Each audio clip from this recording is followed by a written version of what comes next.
everyone. Welcome to Basic Binges, part of Nom Talk Network. On the show, we review popular shows that are out now while eating and drinking some of our favorite TV snacks.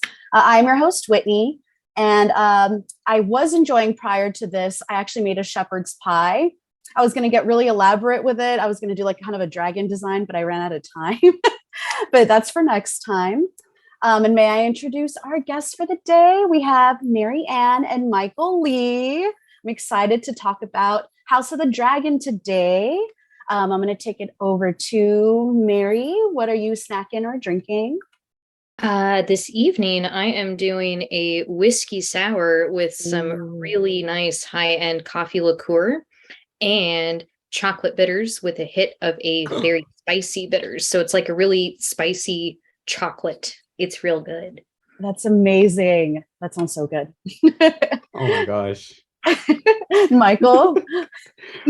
Believe it or not, I was snacking on vanilla ice cream. That was like the safest and plainest thing I could have, but it was good because it was vanilla beans. So I went the extra mile. So you were theming because it's ice, right? And like her cocktail is spicy, so it's fire into ice. It's fire, yeah. There you go. Hey. There we go. Awesome. All right. Well, how about we dive in? So basically the setup of, House of the Dragon, we're looking at about 172 years prior to Game of Thrones and the death of the Mad King and Daenerys Targaryen. So starting off right at the bat, there was a tribute to Daenerys, which was pretty awesome. So I'm just going to go around very quickly. And before going into and diving into it fully, what were your guys' thoughts going into it? And when you heard there was going to be a show about the Targaryen dynasty? I am still baffled by this time period that they chose, because if I had my pick, this is not what I would have picked. And I also am a fan of the Targaryen dynasty. We were talking about this earlier a little bit. Mm-hmm. And there's so much to pull from. Like there is literally so much history in that one family. So why this timeline? Because this one is so close to what we just got with all those seasons. So why revisit? I mean, I wanted to see the fall of Harrenhal. Like that would have been amazing. Like go back even farther than we are right now for that. But nope. Even like Aegon the Conqueror, kind of even just starting off from the beginning would have been dope to see too. Mm-hmm. What about you, Michael? Well, I have to say I'm not as well versed as you ladies as in Game of Thrones. No, it's okay, because I do appreciate a swords and dragons and kingdoms show, because I'm really excited for the Lord of the Rings, the Ring of Power show that's coming up as well. So I don't know necessarily the timelines. I do recognize the families, considering how burned I was with how it all ended. I was kind of disappointed, and I wasn't really that enthusiastic, but considering how Whitney was just loving this show and loving it, it's like, all right, you know what, I'll give it a chance. And it didn't really it didn't pull the needle back. It went kind of forward, but I wouldn't say it moved it dramatically, but you know what, I'm back in it, sort of thing. I'm excited to be back in it.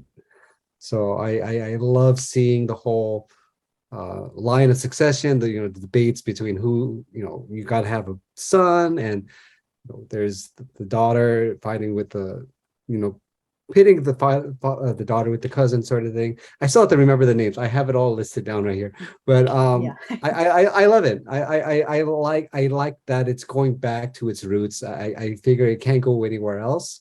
That's the best way to start off, with some sort of familiarity, I guess. Yeah. And it's also a cool show because you don't necessarily have to have watched Game of Thrones, although it's a plus because there's obviously like Easter eggs and references. But you can kind of go into this with a fresh mind, because I have a lot of friends who weren't really into the show or didn't watch much of it that were like, oh, this was a cool show. And they're kind of like trying to dive into it and check it out because of the first episode of this. So it's kind of dope, Yeah. And so basically, Yeah, so spoiler alert in case you're here and you have not watched that first episode. There are going to be some major spoilers I going mentioned on. some. Oh yeah. I mentioned a few. Oops, I forgot. Oh yeah, there's going to be a ton of those. There were almost 10 You guys million had 2 people nights to do that this. watched it. Yeah. Yeah, you had 2 nights Yeah, to it do was this. So if like- you're in it, you're too late. Yeah, I believe it was like HBO's like biggest It is premiere, right? the highest watched premiere in their history, and that's across Yes. classic HBO and the streaming service. That's crazy. So like, it's funny because although people were upset about, how Game of Thrones ended, rightfully so, people were still invested. That shows, people are like, we're coming back. All right, what's going on? They have how many years worth of costumes and fandom stuff that they need to use again? Like that's what it is. Exactly. They're like, damn, okay, we got to reuse some of this stuff. But yeah, I mean, just starting off, even with that opening scene, immediately we get dragons.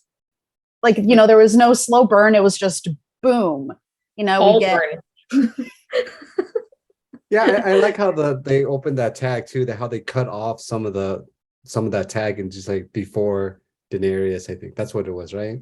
Because there yeah, was this whole line, and then it's like, oh my gosh, I know where you guys are going with this now. So yeah, I like that little nod.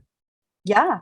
It was very nostalgic and it felt good. I was like, oh, it was a cute tribute. Thank you. She's recognized.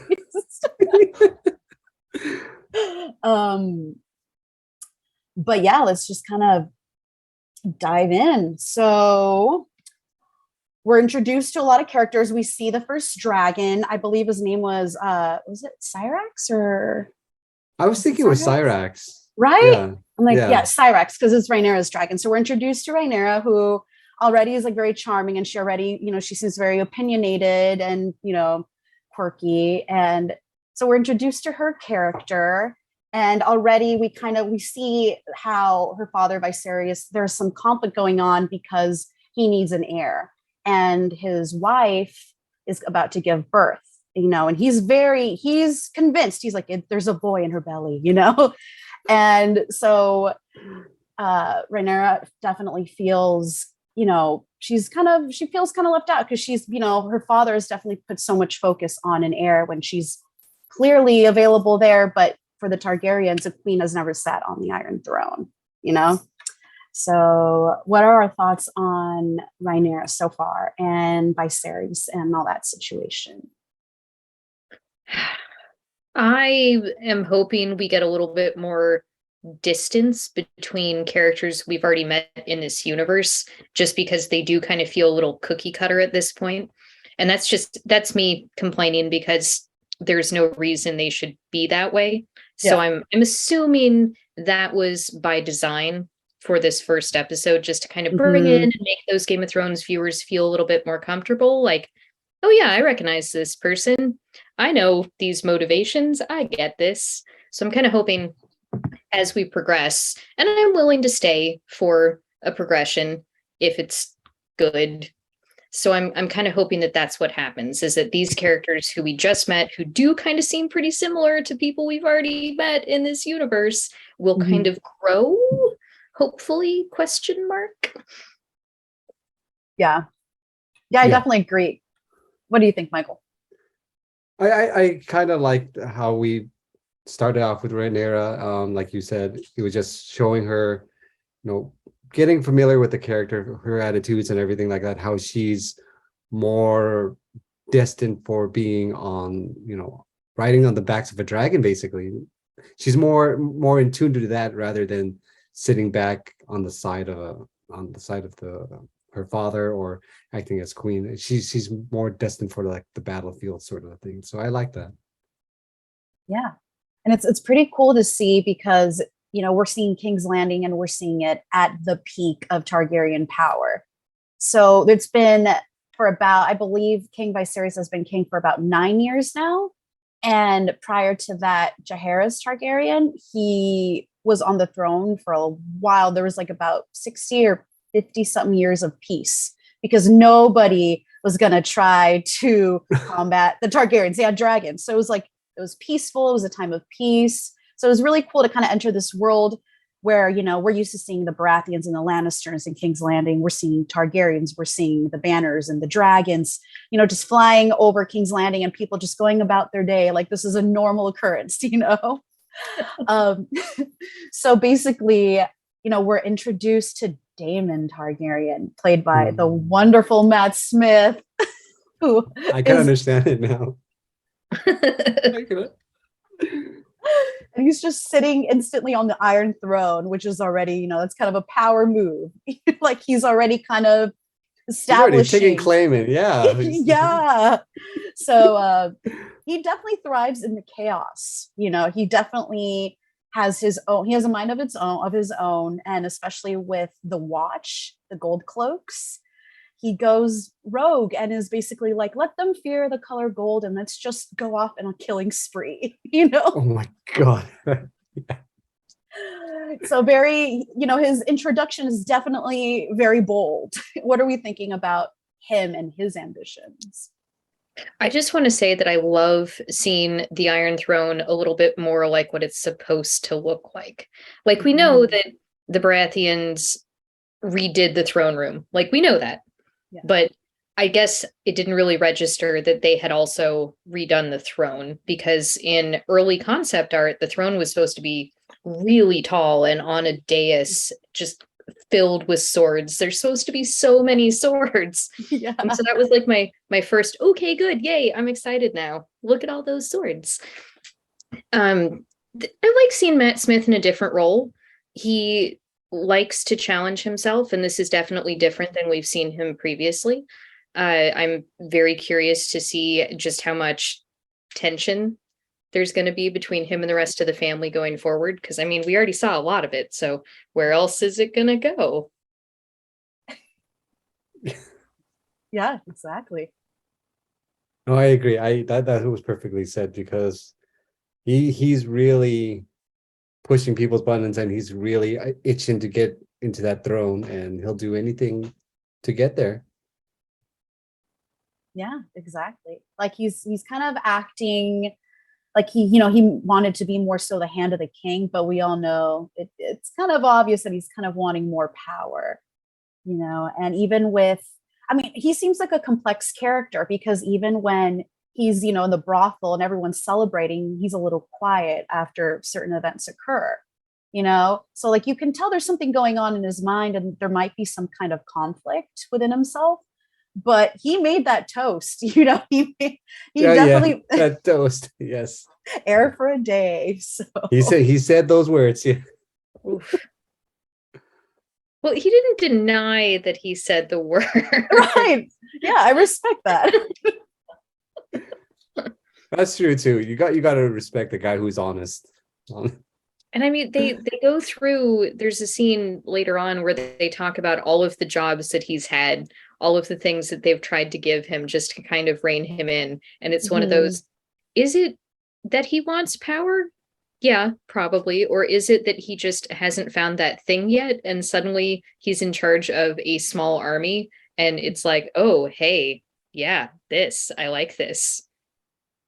100%. Jack of all trades who finds his, killing. Finds his calling. Yeah, he finds his calling. Yeah, to kill. He's killing. Yeah. Yeah.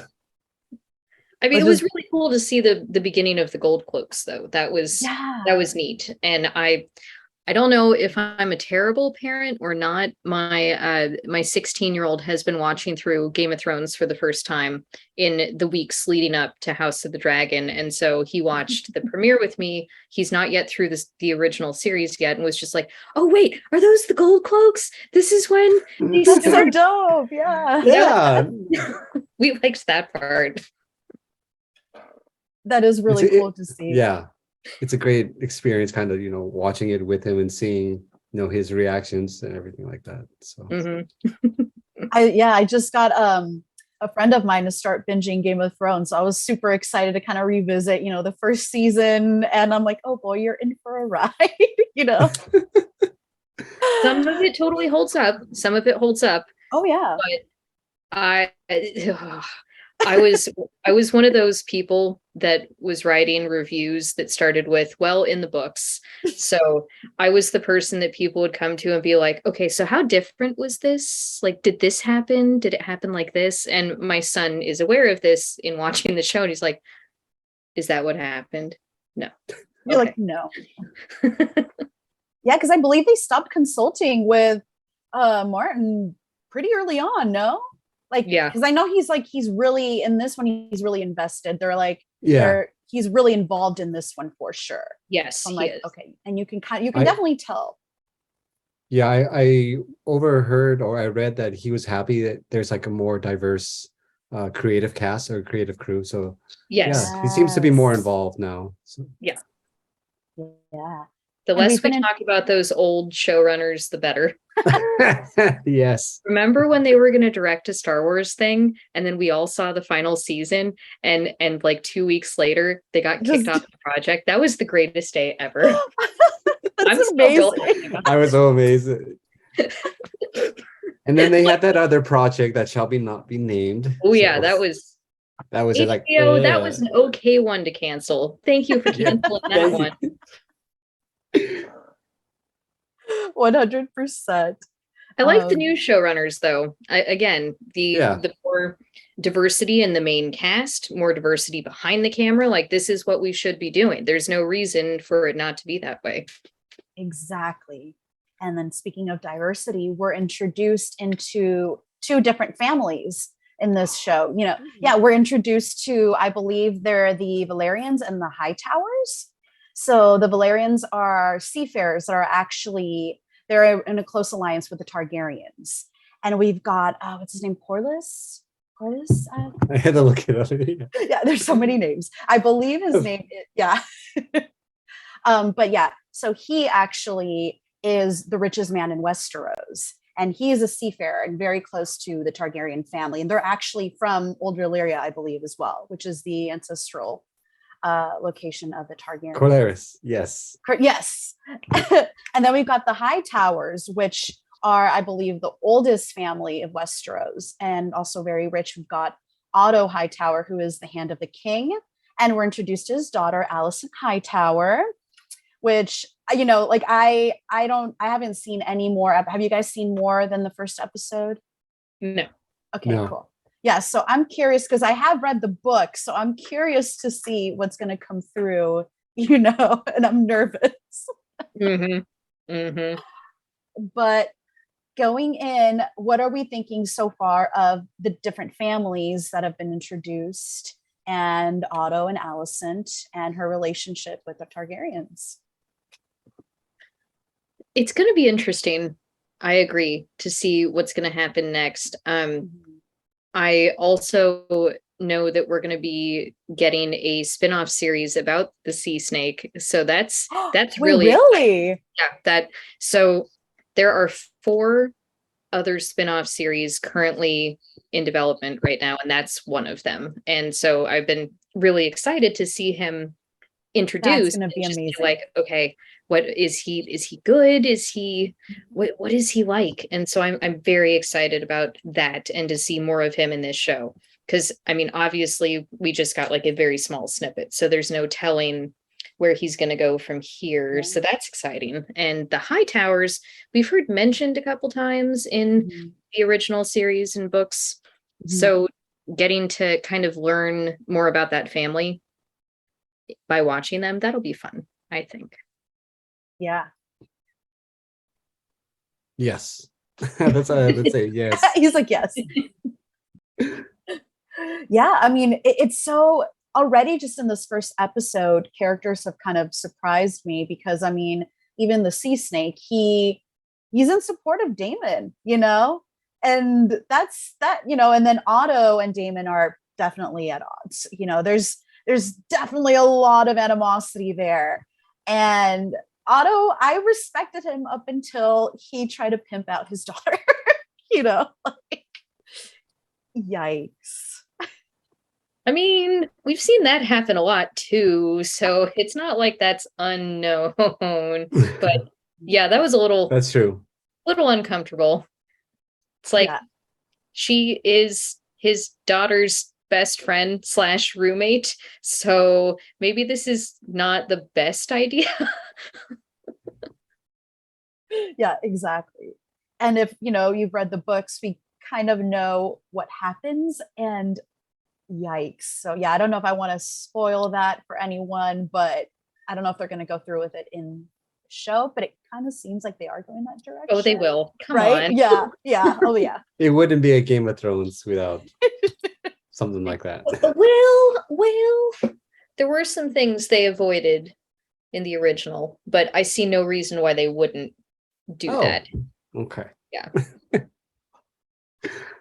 And then we're shown the tournament where we see more of the different families. We see some Tarleys, we see Baratheons, we see some from Dorne, which was pretty dope.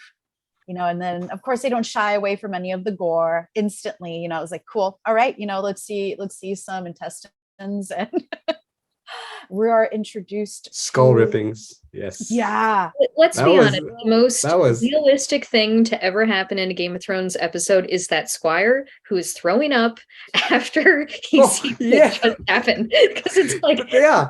So the axe was on the head, and it's like, yeah. And then in the background, like in the back corner, you see the Squire just like vomiting. It's like, that was a nice touch, honestly, though. I felt bad laughing, but it was a good laugh. It was like, yes, this is a good addition. Yeah. And Damon basically losing, he had to yield. That was interesting. So I wondered, because he I forget what's his name from Dorne. I didn't catch his name. I did not catch his name. I didn't catch his name. But he's definitely coming back. You could tell that he was pretty. He was pretty, and he beat Damon. Pretty. So there's something going. Yeah, exactly. How long is that gonna last? Damon is gonna have some unfinished business with that guy. Oh, of course.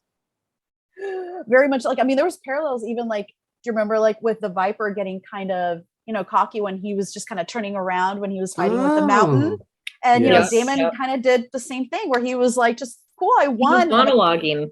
He turned around, monologued, and I turned to my son and I said, he's monologuing. And the next thing, it's like, oh, they telegraphed that like way too much. Yeah. I was like, yeah, he's too happy. There's a catch, Mm-hmm. And then simultaneously going on is the king's wife. She's giving birth. And that scene is just, wow. It's definitely very tragic because, he's having to sit here and choose between the heir, his son, or his wife. And then that was devastating to watch. It was rough. And obviously, Game of Thrones is no stranger to rough scenes, graphic violence, sexual trauma, things like that. I hesitate to say they never really bothered me because I can make the distinction between fantasy fiction and based on real life things, but this thing where he didn't even tell her what was happening. He didn't tell her this is the choice because in that moment she probably would have chosen the same thing, but he didn't give her that choice. And I did not like that at all. Like it would have been so easy to just put that moment in there, but it was to make him seem more desperate in that moment. And I have an issue with that. Yeah, I definitely thought leaning into it, because when he's like, oh, they're going to bring the babe in, I thought he was going to kind of maybe like make her feel or like let her know. I don't know. But then suddenly, just say, here's what's happening. Yeah. You're either both going to die or you need to make this decision to save our child. Like that. We've seen it in 100 other shows, 100 other films. Why this choice? And I hope it kind of gets explained later on, because right now I'm still kind of mad about it. Yeah. No, I was going to ask you, was that a choice, at least for the story to make him portray him as like this, like you said, desperate, or is it just kind of a lazy writing choice, I guess? I don't know yet, because again, this is just one episode and we can't really judge a style or a theme of writing yet, I think. Okay. But again, we've seen him as being very loving towards her and towards his Yeah. family. And so that's why it already felt wrong. Like they've Yeah. established this It guy. was a Caught me off 180 for me. guard. Yeah, it caught me Yeah. off guard too, because I was like, wait, he was obviously caring for her, and then there was plenty of moments beforehand where it wasn't as backstabby, you know, as the Game of Thrones we perceive it to be. There was this loving relationship, and for him to take that choice away, it felt very off-putting, and I was like, oh, this is something completely different. And I was kind of thinking in my head, he's going to regret doing that because somehow it's going to, you know, hurt him in the end. So, yeah. And that could be what it is. It could be the setup for that, for later on, for his character arc. Yeah, exactly. Because like, you know, him and his wife shared like a really nice intimate moment when she's taking a bath and she's kind of being vulnerable and telling him like, this is the last time, you know, I'm going to try, because, you know, she's already gone through a lot of trauma, and he seemed respectful of it, and he was very loving. So right, like you just said, to see him just be like, I mean, granted, it wasn't like he was having a hard time making the decision, so I'll give him that. You know, it's not like he was like, oh, Yeah. the baby, you know, duh, no. But right, like it was a decision that she should have been consulted about. And he should have said goodbye to her, because again, we've seen like this very loving relationship already, and then he doesn't even say good. Yeah. And then the way he comforted her during the whole process, and not even really explaining what was going on, is like, Was he comforting her as they were holding that's probably a poor choice of not words. telling her what was going on? That's Because probably a that's the poor choice of problem. words.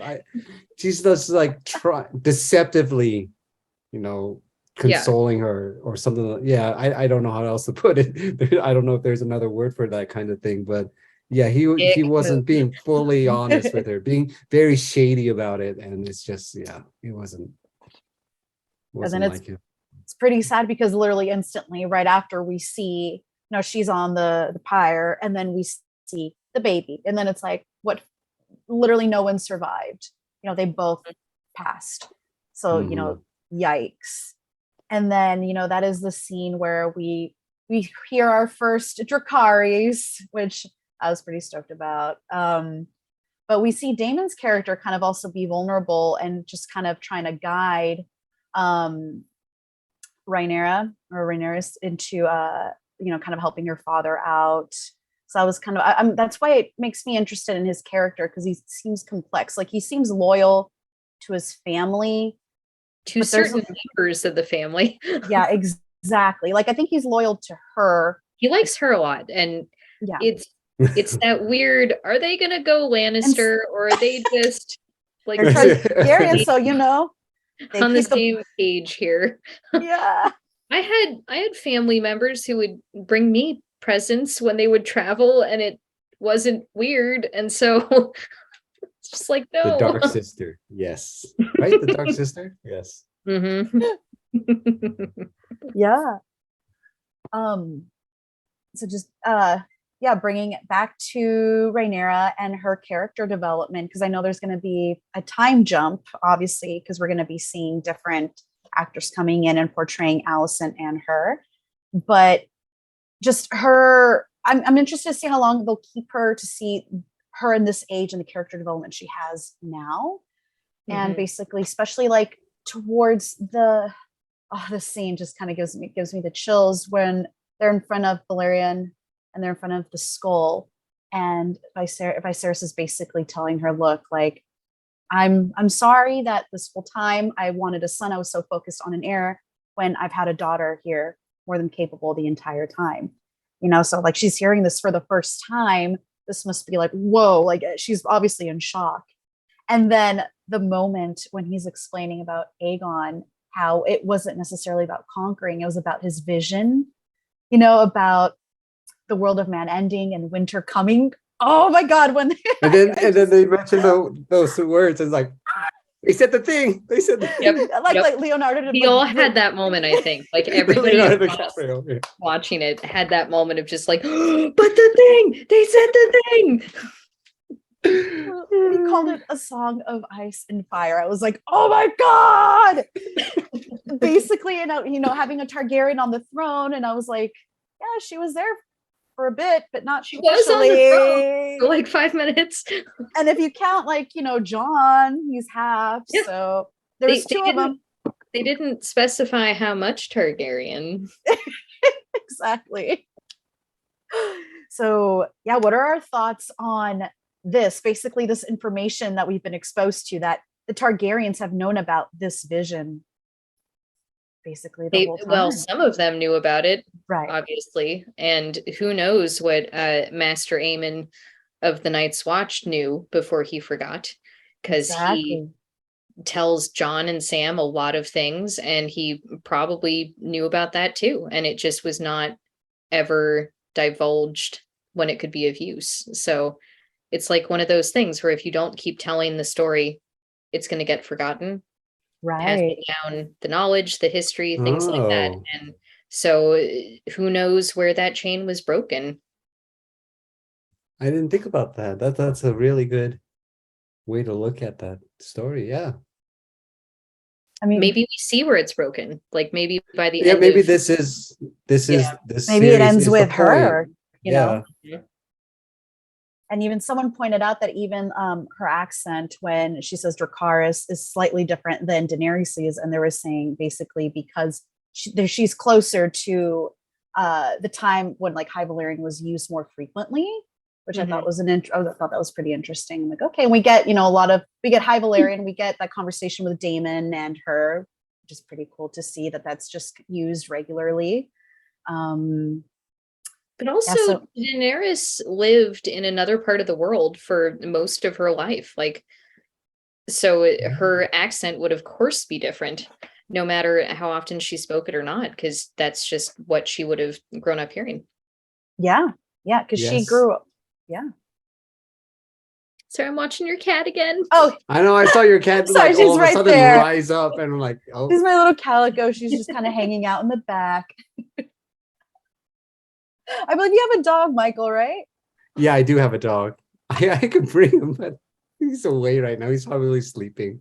Oh, I have a fish. We have all animals. Come on. Okay, yeah, we have animals. Yeah. Yeah.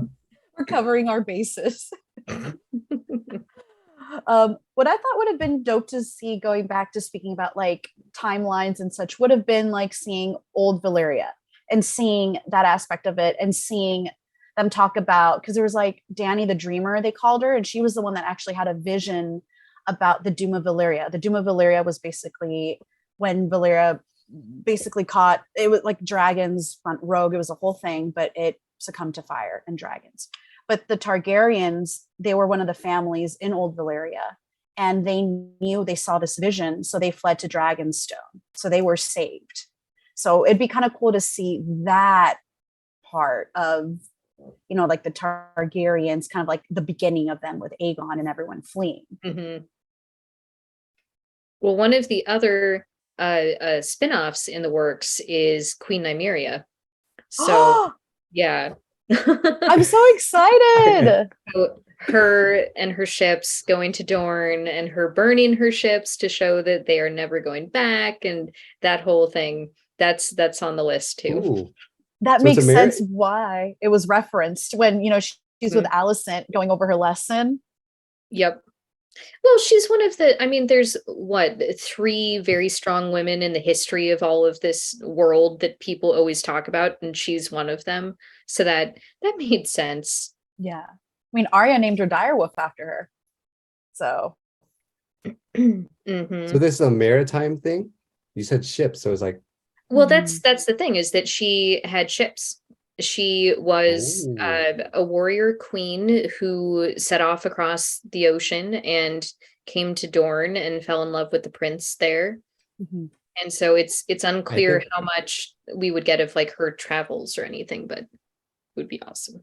That would be awesome. I kind of like this whole idea of medieval, sailing the seas and oceans, and yeah, that sounds pretty Yeah. awesome actually now. Yeah, Yeah. that's a Because it's mostly land and mountains, and that's it. It's like, okay. So let's get Arya's spin-off. Yeah, there we yes, go. I want please. to Yes. Or We just all want traveling it. the world. I mean, Mhm. I get know, some pirates up in here now. Come on. right? Hopefully we see a lot of Yeah. that with the Sea Snake spinoff. That would be phenomenal. And also, I believe there's going to be, how official is the Jon Snow spinoff? Has it been verified? It's official. I mean, it came from Kit and George, both of them. So yeah.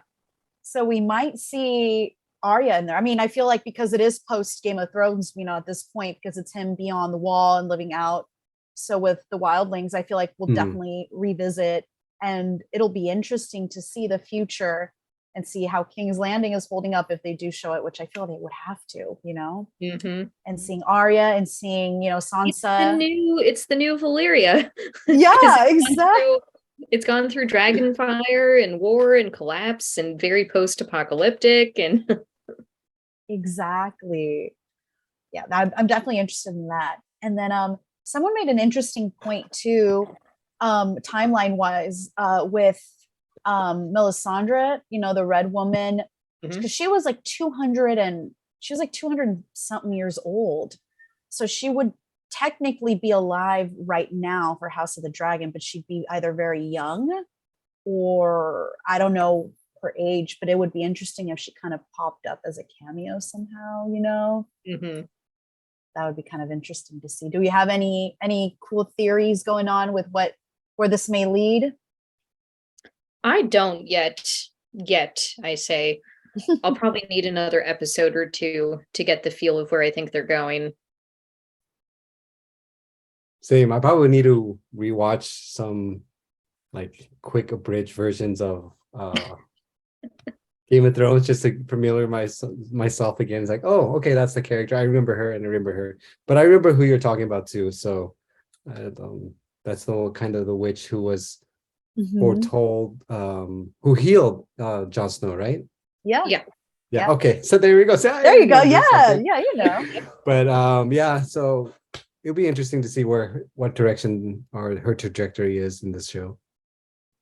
Yeah, there's been a lot of little fun Easter eggs too within the show, like the dagger that Viserys has. That is the dagger, right? I didn't see these things until now, so it's good. Yeah, it is the same one, so right? that dagger, that dagger Oh. is the dragonbone hilted dagger that gets sent to kill Bran, that cuts up Caitlyn's hands. Like, yeah. And then it's the same dagger that Bran gives to Arya, and when she kills the Night King, right? Okay. Yeah, that's the same dagger. That's Yep. insane. That's drop, so cool. Yeah, the drop thing. Yes. Yeah. Murder Child does her own stunts. Exactly. And then hopefully, I mean, we'll definitely be able to see some Dragonstone, the location. Yeah, I know, because I definitely saw in like teasers and stuff. It's in, so they released a big teaser that's almost 3 minutes long called In the Weeks to Come, where they show a bunch of scenes for episodes. And one of the shots is them around the table at Dragonstone. And I was just like, yeah, I love that table. Yeah. And then it shows like that kind of like pathway that leads up to it, because it shows I think it shows the dragon landing, and I don't know if there's some kind of conflict or if it's just her landing, or if Daemon goes off there. I don't know, It would be very interesting to see. And it was also cool to see a lot of the old families from Game of Thrones, when they're pledging their allegiance, and you see like Rickon Stark, who at the time is Lord of Winterfell, who clearly young Rickon Stark is named after. Rest in peace. Oh gosh. And seeing Baratheons again, and just Tarleys and all these families mentioned, and knowing that this is just like pre-Game of Thrones era. It also is kind of tough because I am a huge Daenerys fan, and I just know where this is leading because of Game of Thrones. I'm just like sad. But yeah, what are I'm trying to think, what are you guys's, do you guys have a favorite character so far? You pull it up again. I know lots of Rhaenyra's, Aemon's, Damon. Yeah, the sea snake and his wife, even though she barely spoke, but their exchange, that one scene of the two of them talking.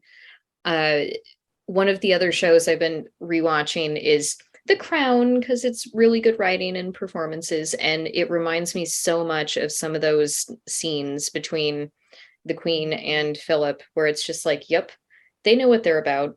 They know what's going on. They're just kind of sitting back and watching what happens to wait for their move. And I like that. I always am interested in characters like that because they present as slightly smarter than everyone else in the room.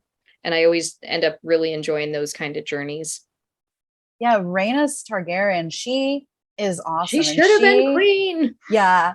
Oh, yeah. Queen that never was.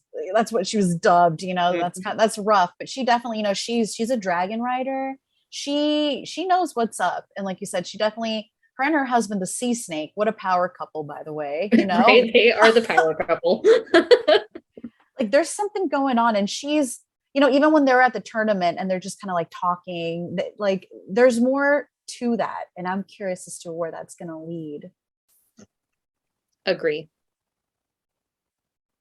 You know, she's going to try to get the throne, or, you know, but she understands that, you know, the Targaryens are strict with tradition in regards to a woman being on the throne is a big no-no. But obviously Viserys is like, he's doing it. And, you know, I'm kind of nervous to see how that goes, though, because I've read the book and I know what happens later on. So I'm a little nervous. It's like, I don't want to get attached to anybody. Right. Oh, yeah. We know that. Yeah. Don't get attached to anybody. Ever. Nobody is safe. But yeah, just like taking it back to Matt Smith, just seeing him play this character is a lot of fun because I'm a huge Doctor Who fan, and you know, The Crown, and he's just a phenomenal actor. And even in this character, he plays him so well. He plays the complexity and he plays that kind of chaos so perfectly. So I'm excited. I want them to keep him around and see. We saw his butt. He'll probably be around for a little while. Yeah. Right, that scene. Okay, that's fair enough. I think yes. we were all like, Game of Thrones. If we see their butt, they're around for at least another half a season. Exactly. And he gave an interview within this last 2 weeks during the press junket where he said something about, yeah, I have too many sex scenes and no one should have that many. And the response on the internet was like, no, not enough. No. More Matt Smith. I know. He's so sweet. That's what it is he's so sweet that he oh, it just made me laugh so much. So great. Oh my goodness. I actually saw a lot of people complaining about the wigs in this series, and I had to like kind of stop them and say, I'm sorry, please go back and watch any scene with Daenerys, just any of them, and tell me that that wig is better than anything we are seeing in this first episode. I thought they looked great. Even Matt Smith's looks fine. You know, like it looks great. It looks like real hair rather than something you just pulled out of a bag from Amazon. Which Spirit Halloween. Spirit Halloween. My favorite quote is from Face Off, the makeup show on Sci-Fi from a few years ago. Glenn, one of the judges, his quote was, "That is some real Party City shit." And that is my favorite quote ever when describing bad costumes and bad hair. So just, you ever see something like that, just think to yourself, that's some real Party City shit. Party City. I thought the wigs in this were phenomenal, and the cinematography. The cinematography, the wardrobe, it was all beautiful. Like it was visually stunning. The joust in particular, some of those camera angles where we had like Lance cam, that was awesome, and I very much enjoyed that. My complaint always about fight scenes, battle scenes, hand-to-hand combat is when you get too many cuts, it takes away from the action, it takes away from the moment, and I think there was too much of that for my taste. But the cinematography was great. Can't wait to see other locations. Yeah, and lots of foreshadowing even within the joust itself. You know, even with like Damon, I believe the first night he picks is a Hightower, and I don't know if that was him trying to send a message to Otto, you know, and even he we all know it was. He's being petty, and he's going up. He even goes up to talk to Allison, and she kind of like gives him her blessing, you know, her best wishes. You know, he's definitely trying to get under Otto's skin, and Otto is just not having it, you know? It's working. It's working. Everything he's doing is working. So yeah, definitely I'm nervous, but excited. Let's see. Do we have anything else to say in regards to the show, wardrobe, cinematography, performances? My favorite moment was when Alicent came to speak to the king, and he was just sitting there in his man cave painting his Warhammer minis like that. That was the best moment. That's all I could think of is, leave him alone. He's just trying to finish his army. Like, let him finish the terrain. It's fine. Honestly, though. I'm waiting for that meme, because that was the thing that I've actually really missed about Game of Thrones not being on TV anymore, was the memes that would come after. And so that's the one I'm waiting for, is not now, I'm painting my Warhammer. Yeah, exactly. And I mean, it's not shown, but I don't think anything went down. I'm assuming, right? That night. Not that first time, like right. With what she told him and the book she brought, I very much felt like that was just laying the groundwork, that she would not maybe cross that line that time. Right. Next night, maybe, but not that first night. Yeah, I know. Like my roommates and I were watching it, and we're like, let the man grieve for a night. Like, let him finish painting whatever that is. Exactly. So true. Yeah. But yeah, we'll see what develops with that, because that will be very interesting. And even in the teaser trailers, you know, we see Alicent with the knife going towards Rhaenyra.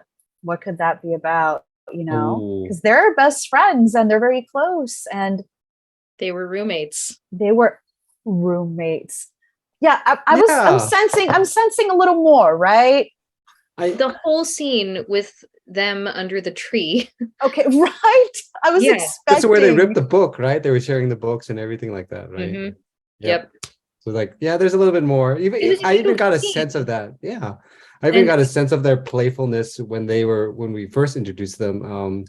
As they were walking, as Rhaenyra was walking toward Alicent's, I guess the wagon or whatever, that carriage. Yeah. There was this kind of relationship. Yeah. So it's like, and she was like, there's a kind of there's more going on than we would like to believe. And I like that it's not super obvious. I like that it's kind of up to the person watching to interpret that. So I do enjoy that too. Yeah. And like I said, yeah, that's pretty cool to see like diversity in this. There's tons of diversity on and off camera. And so I'm really enjoying marriage. Yes. I was so excited. I was like, oh my God. Finally. Yes. We got some color. And his character is pretty dope. Like the sea snake, he is it. He is the moment, you know, like that's why he's getting his own spinoff, you know? And the Valerians are a pretty awesome family of seafarers. So it should be interesting. Any final thoughts going in with the next episode, or towards how many episodes do we have? Do we know how many we're getting? Usually I know that, and I don't. It's probably either 8 or 10. It wouldn't be. I would assume, yes. Right? I would assume. I'm hoping 10. They like to keep it short, 10. but yeah. high Yeah. quality stuff with an 8 or 10. But I mean- You mean I high tried- budget? Yeah. but I try to keep those whole spoiler next episode things to a minimum. It's like I don't want to watch it because I don't want to spoil myself or speculate, because then if I go into that dark rabbit hole, I was like, oh my gosh, I was wrong or I was right. Or I don't want to have any of those moments. I want to go in, kind of blind and yeah. Yeah, I mean, I'm just glad. I believe it is 10 episodes. It was confirmed it is 10 episodes, Okay. which I'm very excited. So they'll be able to cover more ground than that last season of Game of Thrones, which should have been at least 10 episodes. But I Or digress. never happen. Just, Just you know, throwing that out there. It would have been fine if you We all would have been happier. and yeah, apparently also the for the first episode, it didn't have an opening theme because they just kind of wanted to dive into the story. But going forth, there will be an opening like theme. Like it's not going to be like exactly like Game of Thrones, but there'll be like a song and a whole like opening Title sequence. sequence. Yeah. Is it the same composer? Yeah, Yes. Ramin Djawadi. Yeah. Ramin Djawadi, yeah. I love him. I saw him perform at the Hollywood Bowl for a Game of Thrones concert Oh a few my. years back, and it was just epic. It was so cool. He's great. So it's cool that he's behind, the reins again with composing. Definitely, the score I feel is one of the most, if not the most important thing, at least for this kind Oh. of world. Of course. There were yeah. so many little callbacks to the first series throughout. Yeah. Like we heard a bit of Danny's theme and just various themes that were very familiar. And that was really well done. Yeah, I completely 100% agree. So we shall see where this goes. I'm very excited. All right. Well, we are about to finish up here, but I had a blast talking with you guys about Game of Thrones and House of the Dragon. It's going to be really exciting to see where this goes. Like I said, we've read the books. We'll see if it follows through. Either way, it's definitely going to be a wild ride. So Yes. yeah, don't get On attached. Dragon back. Yeah, exactly. On Dragon back. So just going to quickly go around and just kind of say where we can be found on social media or any shout outs we want to give. I'll start with you, Marianne. Where can we find you on social media or any projects that you're working on? I am editor-in-chief for Nerdbot.com. So we write about all kinds of nerd news, movie, casting, updates, video games, TV, all that fun stuff. You can find us Nerdbot.com. And next month, Wasteland Weekend. Ooh, what's that about? It is a post-apocalyptic festival in the desert. Think Mad Max. You're living in Mad Max for 5 days. And Dope. look it up. It's the most incredible, crazy thing. Is it and like Burning Man or just different? I have never been to Burning Man. Burning Man's not my thing. This Yeah. is absolutely my thing. Dope. Right on. Well, cool. And then Michael. Yes, you can. I'm Michael J. Lee at all social media platforms, and you can find my writing at That's It LA, We Live Entertainment, and The Nerds of Color. Yay! Right on. Yes. And I've definitely done a bunch of these panels with Michael. Michael's awesome. Yes. Oh, thank you. No, you guys really helped me with this, with getting familiar with all the characters and the worlds again. It's like, oh my gosh, I forgot about that. It's like, oh, There's yeah, a lot that's of true. new characters. Yeah, even myself, I consider myself well versed in the Game of Thrones Targaryen, Yeah. knowledge. I find myself being like Rhaenyra, Yeah. Which one is it? I'm gonna have to pick a house like the Sorting Hat picks your house too. So yeah, Right. I'm gonna have to Yeah. figure out family that I have to stick with. HBO Max did launch a helpful website that's like a House of Dragons guide, where it's Oh, got okay. sections that is the houses, the land, the families. But it's great. Like it's helpful. Yeah, I'll look into that. it's Yeah. got like the characters, houses, and like different behind the scenes inside the episodes, and like Oh, Yeah, it's really, really cool. I was actually watching some earlier today. Like they're like only 4 or 5 minutes, and it's really like insightful. It's really well done. Right? And there's also like a companion podcast as well, I believe. Mm-hmm. So, you know, kind of help you with a lot. There's a lot of names, a lot of characters to kind of memorize. So they knew that. So they're like, here, we're going to give you Have all lots this of stuff. Yeah. And then I'm Whitney. I've done a lot of basic binges. I did a lot of stuff for Nom Talk with fans cooking fiction because I'm a baker, so I do a lot of themed baking. So, you know, like, cool, you want a cake that looks like the Sarlacc and the Sarlacc pit in Star Wars? I got you, you know? Or like... I do want that, actually. Yeah, that sounds awesome, actually. Yeah. And you can find me on social media on Instagram under Whimsical Whitney. You'll see a lot of like themed stuff, nerdy stuff. I do a lot of, like I said, a lot of themed baking and art. And yeah, well, I had a wonderful time with you guys. You guys are awesome. Thank you for joining us. And tune in to our next show, Basic Binges, The Sandman, episodes 5 and 6 tomorrow. Yeah, I've yet to catch up with that. I need to watch that. Have you guys been watching? I need to watch that too. I've been watching the first episode. I watched the first episode. I loved it. Yeah. Yeah. Well, keep going. Concept. Yeah.